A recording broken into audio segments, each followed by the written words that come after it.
Baik. Bismillahirrahmanirrahim. Assalamualaikum warahmatullahi wabarakatuh. Halo teman-teman, ketemu lagi sama saya. Kali ini saya akan menjelaskan materi dari mata kuliah keterampilan interpersonal, yaitu materi Reflection in Communication. Jadi sebelum masuk ke materi, saya ingin memperkenalkan saya dulu. Nama saya Ervina Mutiara Taufika. Saya mahasiswa baru, bisa dibilang baru karena saya baru semester 1, baru mau semester 2 lagi. Saya dari Prodi Sistem Informasi, jurusan Informatika, Universitas Trunojoyo, Madura. Saya lahir pada tanggal 3 Juli 2021, jadi bisa dibilang usia saya jalan mau 20 tahun, astaga udah lumayan tua ya. Saya asal dari Pamekasan, Madura, mungkin teman-teman ada yang juga dari Madura. Hobi saya sebenarnya banyak sih, tapi untuk yang dominan akhir-akhir ini saya lagi suka sama nonton film, terutama mungkin ada teman-teman yang ikutin film Marvel Avengers mungkin ya lah, itu saya mulai suka. Untuk cita-cita saya desainer. Mungkin teman-teman ada heran kali ya, kenapa saya masuk jurusan sistem informasi, desain, terus cita-cita desainer, dan hobi saya sendiri menonton film. Mungkin bisa saya beritahu lain kali, mungkin teman-teman bisa nanti ngepoin soal saya ke sosial media saya, nanti akan saya kasih tahu di akhir video ya, di akhir slide. Oke, untuk quotes yang saya suka, ini ada salah satu quotes dari film Percy Jackson. Ini bukan quotes sih, tapi cuman kutipan jokes-nya dia gitu. Tapi karena saya suka, saya juga adaptasi jadi sebuah quotes. Jadi seperti ini. Sadarlah bahwa hidup tidak selalu manis, tapi berharap saja setidaknya setiap hal buruk selalu terasa lucu. Jadi mungkin teman-teman yang seusia saya ini yang memasuki masa dewasa pasti juga ngerasain ya, yang namanya pasti banyak masalah hidup yang lagi dilalui kan. Jadi karena kita tidak bisa menghindari hal-hal buruk tersebut, seenggaknya berharap saja bahwa setiap hal buruk yang kita lewati itu ada hal-hal lucunya. Jadi berharap dunia kita itu nggak abu-abu gitu kan. Oke, sekarang lanjut ke materi, tapi sebelum masuk ke materi ini, kita akan bahas terlebih dahulu, apa sih itu keterampilan interpersonal ya? Jadi, keterampilan interpersonal atau interpersonal skill itu merupakan komunikasi yang dilakukan dalam suatu hubungan antara dua orang atau lebih, baik secara verbal maupun non-verbal, dengan tujuan untuk mencapai kesamaan bersama. Kemudian kemampuan apa sih yang ada dalam interpersonal yang harus kita miliki? Yaitu ada 5. Yang pertama itu kemampuan mendengarkan. Kemudian ada memahami informasi, memelihara hubungan dengan orang lain, memberikan feedback, dan keterampilan membujuk. Oke, kita masuk ke inti materi, yaitu reflection in communication atau refleksi dalam komunikasi. Pertama kita ketahui dulu apa sih itu refleksi. Refleksi itu berasal dari bahasa Latin, yaitu reflectere dan reflexio, yang berarti to bend or to turn back. Jadi dalam konteks pendidikan, refleksi itu diartikan sebagai suatu proses berpikir kembali sehingga dapat diinterpretasikan atau dianalisis. Refleksi merupakan suatu konsep yang sering digunakan sehari-hari. Refleksi dalam pengertian sehari-hari adalah melihat kembali ke belakang, tetapi dalam pendidikan, refleksi dimaknai dengan berpikir melalui pemahaman dan pembelajaran. Refleksi merupakan bentuk Jadi di sini refleksi adalah suatu jenis teknik konseling yang penting dalam hubungan konseling, seperti itu. Kemudian refleksi ini dibagi menjadi dua, yaitu ada reflection on action dan reflection in action. Apa sih reflection on action itu? Jadi reflection on action ini melibatkan pengulangan secara hati-hati dalam pikiran kejadian yang pernah terjadi di masa lalu. Tujuannya adalah untuk menilai kekuatan-kekuatan dan mengembangkan secara berbeda dengan jalan melakukan tindakan yang lebih efektif di masa yang akan datang. Sedangkan reflection in action yaitu tanda dari pengalaman profesional. Jadi hal ini berarti menguji pengalaman sendiri dan orang lain ketika berada dalam sebuah situasi. Keterampilan yang dimiliki itu meliputi yang pertama ada menjadi serta pengamatan dalam situasi yang memberikan kesempatan untuk belajar. Yang kedua itu ada menjadi bagian terhadap apa yang Anda lihat dan merasakan situasi saat ini. Berfokus pada respon Anda dan menghubungkan dengan pengalaman sebelumnya. Yang ketiga yaitu menjadikan pengalaman dan pada saat yang sama mengadopsi suatu pendirian jika Anda berada di luar hal tersebut. Refleksi merupakan konsep yang sering dikenal setiap hari. Kita harus bisa membedakan ya, khususnya dalam pendidikan, dalam pengertian biasa, orang mengatakan refleksi merupakan melihat kembali ke belakang. Tapi dalam pendidikan, refleksi dimaknai dengan berpikir melalui pemahaman dan pembelajaran.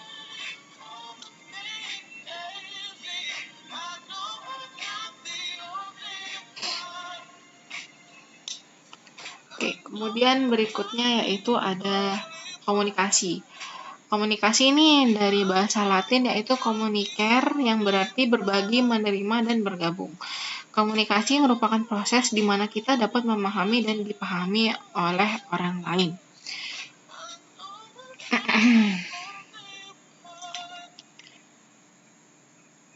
Jadi bisa diartikan komunikasi adalah aktivitas yang menyebabkan orang lain menginterpretasikan suatu ide, terutama yang dimaksudkan oleh pembicara atau penulis. Itu barusan menurut Mangkunegara, sedangkan menurut Robbins and Judge, komunikasi adalah transfer dan pemahaman makna. Sedangkan Suprapto menyatakan komunikasi merupakan seni penyampaian informasi, yaitu meliputi pesan, ide, sikap, atau gagasan dari komunikator atau penyampaian berita untuk mengubah serta membentuk perilaku komunikasi atau penerima berita, yaitu pola, sikap, pandangan, dan pemahamannya ke pola dan pemahaman yang dikendaki bersama. Jadi bisa disimpulkan bahwa komunikasi adalah suatu kegiatan mengirimkan pesan atau berita dari pengirim pesan dan diterima oleh penerima pesan sehingga pesan dapat dipahami dan dapat mempengaruhi penerima pesan. Kemudian berikutnya ada unsur-unsur komunikasi. Unsur-unsur komunikasi ini sendiri ada 7. Yang pertama itu sumber informasi atau source. Kemudian ada pesan atau message, kemudian ada encoding, ada media, decoding, feedback, dan yang terakhir itu ada hambatan atau noise. Yang pertama kita bahas dari sumber informasi atau source di sini ya. Sumber informasi atau source adalah orang yang menyampaikan pesan. Pada tahap ini, sumber informasi melakukan proses yang kompleks yang terdiri dari timbulnya suatu stimulus yang menciptakan pemikiran dan keinginan untuk berkomunikasi. Pemikiran ini di-encoding menjadi pesan dan pesan tersebut disampaikan melalui saluran atau media kepada penerima. Kemudian yang berikutnya ada encoding. Encoding adalah suatu proses di mana sistem pusat syaraf sumber informasi mementingkan sumber informasi untuk memerintahkan sumber informasi untuk memilih simbol-simbol yang dapat dimengerti dan menggambarkan pesan. Kemudian berikutnya ada di sini ada pesan atau message. Jadi untuk pesan atau message ini Pesan atau message adalah segala sesuatu yang memiliki makna bagi penerima. Pesan merupakan hasil akhir dari proses encoding. Pesan ini dapat berupa kata-kata, ekspresi, wajah, tekanan suara, dan penampilan. Kemudian yang keempat ada media. Media. Jadi media ini apa? Media adalah cara atau peralatan yang digunakan untuk menyampaikan pesan kepada penerima. Media tersebut dapat berupa surat, dapat berupa telepon, atau tatap muka langsung. Kemudian yang kelima ada decoding. Decoding adalah proses di mana penerima pesan menginterpretasikan pesan yang diterimanya sesuai dengan pengetahuan, minat, dan kepentingannya. Kemudian berikutnya ada feedback. Feedback ini atau umpan balik ya. Feedback atau umpan balik ini adalah respon yang diberikan oleh penerima pesan kepada pengirim sebagai tanggapan atas informasi yang dikirim sumber pesan. Pesan ini dapat berupa jawaban lisan bahwa si penerima setuju atau tidak setuju dengan informasi yang diterima. Kemudian yang terakhir ada hambatan atau noise. Hambatan atau noise adalah berbagai hal yang dapat membuat proses komunikasi tidak berjalan efektif. Kemudian kita masuk ke inti materi, yaitu reflection in communication. Apa itu reflection in communication atau refleksi dalam komunikasi? Jadi refleksi dalam komunikasi ini merupakan upaya untuk menangkap perasaan, pikiran, dan pengalaman klien, kemudian merefleksikan kepada klien kembali. Jika dia menyadari akan perasaannya, maka klien mungkin akan segera mengubah perilakunya ke arah positif. Namun tidaklah mudah bagi seorang konselor untuk menangkap dan memahami perasaan dan pikiran serta pengalaman, lalu mengungkapkannya kembali kepada klien dengan bahasa konselor sendiri. Karena itu, seorang konselor haruslah dilatih secara terus-menerus dan bertahap mengenai keterampilan refleksi ini. Kemudian di sini ada teknik reflection in communication. Yaitu yang pertama ada, saya lanjut, mohon maaf sebelumnya. Berikutnya itu ada teknik reflection in communication. Yang mana ini ada dua. Yang pertama ada mirroring atau mencerminkan, yang kedua ada parafrase. Jadi mirroring atau mencerminkan ini adalah bentuk refleksi sederhana dan melibatkan pengulangan hampir persis apa yang dikatakan pembicara. Mirroring harus pendek dan sederhana, biasanya cukup dengan mengulang kata kunci atau beberapa kata terakhir yang diucapkan. Ini menunjukkan bahwa Anda mencoba memahami kerangka acuan pembicara dan bertindak sebagai petunjuk baginya untuk melanjutkan. Berhati-hatilah untuk tidak terlalu banyak bercermin karena ini dapat menjadi menjengkelkan dan karena itu mengalihkan perhatian dari pesan. Kemudian berikutnya ada parafrase. Parafrase ini melibatkan penggunaan kata-kata lain untuk mencerminkan apa yang dikatakan pembicara. Parafrase tidak hanya menunjukkan bahwa Anda mendengarkan, tetapi Anda mencoba memahami apa yang dikatakan oleh pembicara.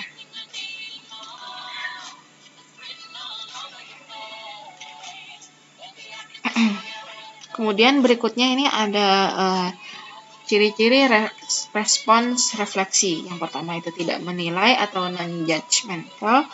Kemudian ada refleksi akurat, ringkas, dan terakhir ada terkadang lebih dalam dan pada kata-kata yang terucap. Oke, pertama yaitu ada tidak menilai atau non-judgmental.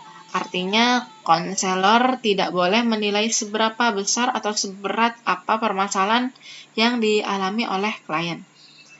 Kemudian ada refleksi akurat kemudian yang kedua ada refleksi akurat dari apa yang dialami oleh pihak klien. Artinya konselor tidak boleh melebih-lebihkan dari apa yang dialami oleh klien.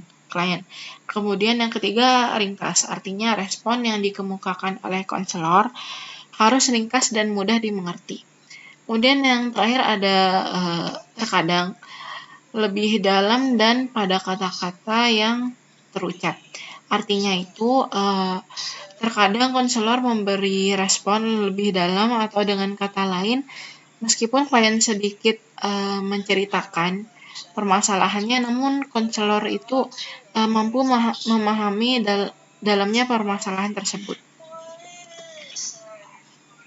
Kemudian kita masuk ke Q&A. Ini adalah hasil tanya jawab dari materi Reflection in Communication yang saya sampaikan sebelumnya dalam presentasi atau diskusi kelas. Untuk pertanyaan yang pertama, itu bagaimana cara memahami komunikasi orang yang mengalami difabel. Jadi difabel adalah keterbatasan yang dimiliki oleh seseorang. Bisa dibilang keterbatasan fisik atau mungkin dalam keterbatasan mental seperti itu, mungkin kayak seseorang yang mungkin mengidap ADHD. Yang pertama itu ada senyum, sentuh, salam, dan sapa. Jadi cara pertama sebelum memulai interaksi adalah dengan memberikan sentuhan, salam, dan sapa. Sapalah mereka dengan menyentuhkan tanganmu ke tangan mereka dan jangan merasa risih ketika mereka balas menyentuhmu. Mereka tidak akan mendengarmu menyebutkan nama sehingga kamu tak perlu melakukannya. Kemudian yang kedua ada bicara sembari menjaga kontak mata. Jadi kontak mata itu penting ya teman-teman. Jadi etika yang benar ketika kita berbicara dengan penyandang disabilitas adalah dengan fokuskan tatap mata ke penyandang disabilitas. Meskipun ada penerjemah di samping Anda. Hal ini juga bisa membantu Anda memahami maksud yang disampaikan oleh orang dengan memahami raut wajah dan bahasa tubuhnya. Kemudian yang ketiga ada gerakan bibir dan bahasa tubuh yang harus jelas.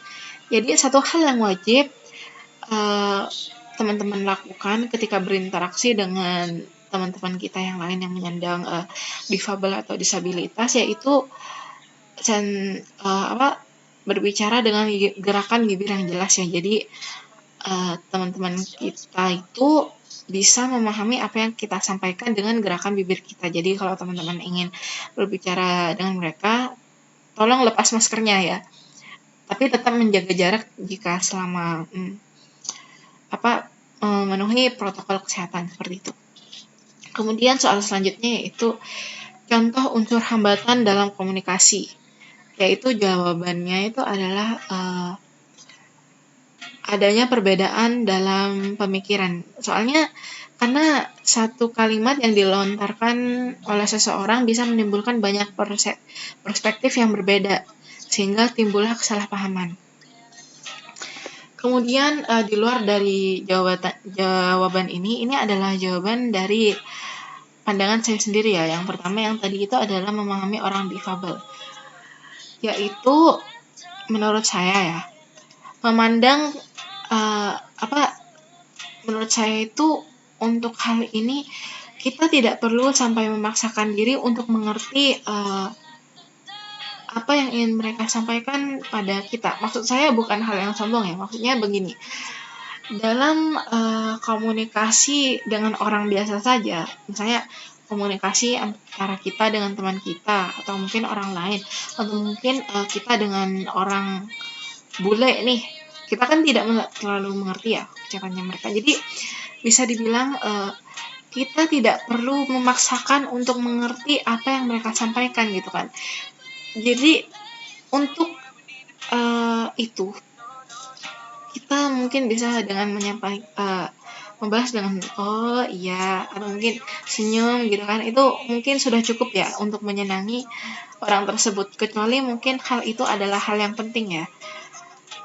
Misalnya jika kita berbicara dengan mereka untuk komunikasi tentang hal penting, kita bisa pertama yaitu mengundang seorang penerjemah. Kedua, mungkin kita bisa meminta mereka untuk menulis jika mungkin masih mungkin jika mereka masih bisa melakukannya gitu, kita bisa minta mereka untuk menulis apa yang ingin mereka sampaikan, seperti itu. Jadi kita juga tidak perlu memaksakan sesuatu yang sebenarnya mungkin tidak terlalu penting gitu ya. Mungkin dalam hal bercanda kita cukup tersenyum dan mengiyakan saja. Tapi dalam garis besar hal penting yang harus kita jaga itu adalah etika kita, agar kita tidak menyinggung mereka, seperti itu. Yang kemudian yang kedua, ada unsur hambatan komunikasi ya, yang tadi ya, yaitu menurut saya yaitu adalah berkomunikasi secara virtual. Untuk pandemi seperti saat ini, di mana kita menjaga jarak, menjaga batas untuk bertemu dengan orang luar ya. Maksudnya kita mengutamakan bisa berkomunikasi secara virtual, misalnya melalui chat ya. Menurut saya itu adalah merupakan salah satu unsur hambatan dalam komunikasi. Karena apa? Kadang apa yang kita sampaikan pada seseorang, misalnya kita ngechat nih, kita ini biasa aja, malahan have fun gitu kan. Tapi apa yang kita sampaikan dan diterima oleh orang yang kita tuju itu, kadang mereka menyimpulkannya itu kita jutek gitu, seperti itu. Jadi terdapat hambatan juga ya dalam komunikasi. Mungkin jawaban dari saya seperti itu. Mungkin gitu aja penjelasan dari saya mengenai materi Reflection in Communication dalam mata kuliah keterampilan interpersonal. Jadi mungkin untuk teman-teman mungkin masih ada yang pengen nanya-nanya, atau mungkin kepoin, ada yang ingin kalian kepo tentang saya, atau mungkin ingin temenan gitu kan, kalian bisa follow Instagram saya atau Twitter saya di bawah ini udah dikasih tahu ya, udah ditetapkan, yaitu @ervina_mutia double A. Jadi saya cukup aktif di kedua media sosial itu. Jadi mungkin gitu aja, terima kasih. I'll see you guys later in my next video. Oke, terima kasih.